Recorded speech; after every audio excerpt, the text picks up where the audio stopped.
welcome to another review by Pishog.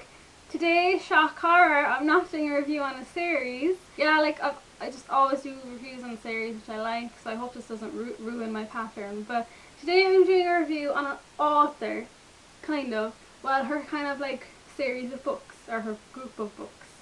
So the author is Courtney Summers, and also it's not a paranormal or fantasy or supernatural series, it's just contemporary fiction.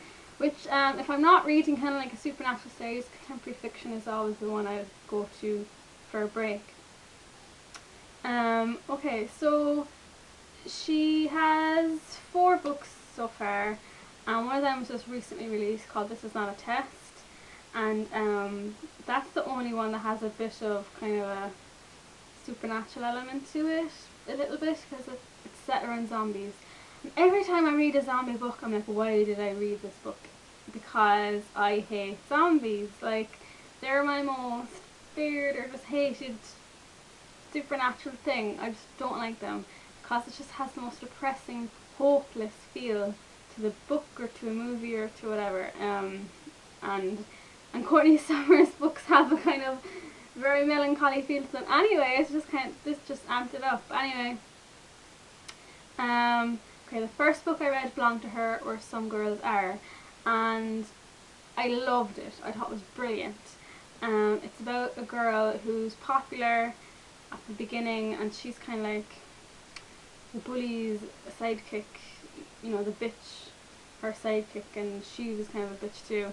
And then she kind of gets knocked down, and she has to find out what it's like to be at the bottom of the kind of popularity pole and this American high school, and I just thought it was very good. Like, just like a lot of reviews say, I didn't enjoy the book, but I thought it was great. Like, some people find it hard to enjoy a book that's so like low and like, you know, troubled teen and kind of dark, and it is a little bit like, how can you enjoy it? But I did enjoy it. I thought it was very good and really captivating.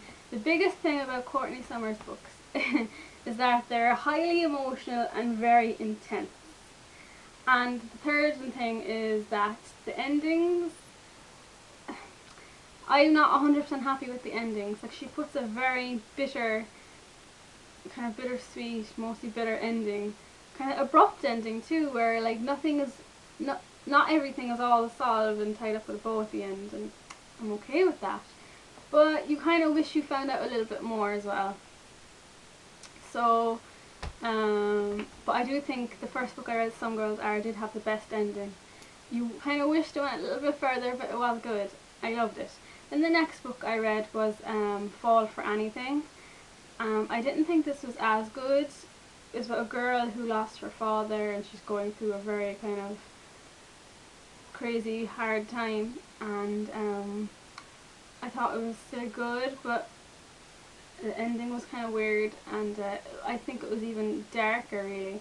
And then we have the third book I read was Cracked Up to Be, which I think was better than Fall for Anything, but not as good as Some Girls Are. So Cracked Up to Be is about a girl who's just gone off the rails, and her friends and her family are trying to help her, but she's going crazy. And like throughout the book, then you kind of slowly gather why she's this way.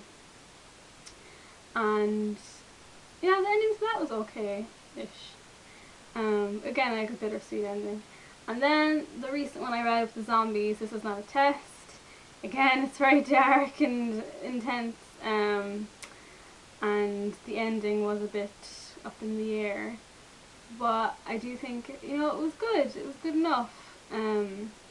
So I do think Courtney Summers is one to check out if you like kind of that contemporary fiction, kind of YA group of books. But I do think Some Girls Are is her best one. Some other kind of contemporary fiction ones I've read, mostly kind of like about troubled teens lately, is Cut by Patricia McCormick, I think her name was. It's quite short, but it's about a girl who self-harms, and she's sent to kind of like a centre, you know, for troubled teens. And also she won't speak for a long time. I just thought it was really interesting and just really good book. And then also I read Drowning Instinct by Ilsa J, Bick, and I was really looking forward to reading this one because it sounded like a roller coaster ride of emotions with this main girl who is just like, oh, she's every problem under the sun. But it was very, again, it was quite dark and depressing, and the ending then just maybe, oh, not like the rest of the book. Like I was liking it enough as I was going along, and then the ending just cancelled out everything, and I'm like, what? So Journey Instinct isn't as good as the others. But yeah, so they're my kind of books of the moment. I do think that they're kind of like an emotional ride, but they can be quite interesting if you're into that genre. I know a lot of people aren't, and they might find it quite hard to read. But yeah, Courtney Summers is good with her kind of a realistic portrayal of kind of tough teen years, and protagonists that like aren't, you know, like you don't have to like them. They're not easy to like, which is kind of brave of the author, you know. And yeah, so that's my review for today. Leave any comments if you've read any of those books or you would like to read one of those books, and if you've any questions about them, let me ask me away. And if you recommend any kind of contemporary YA fiction, let me know too. So thank you very much for watching, and happy reading.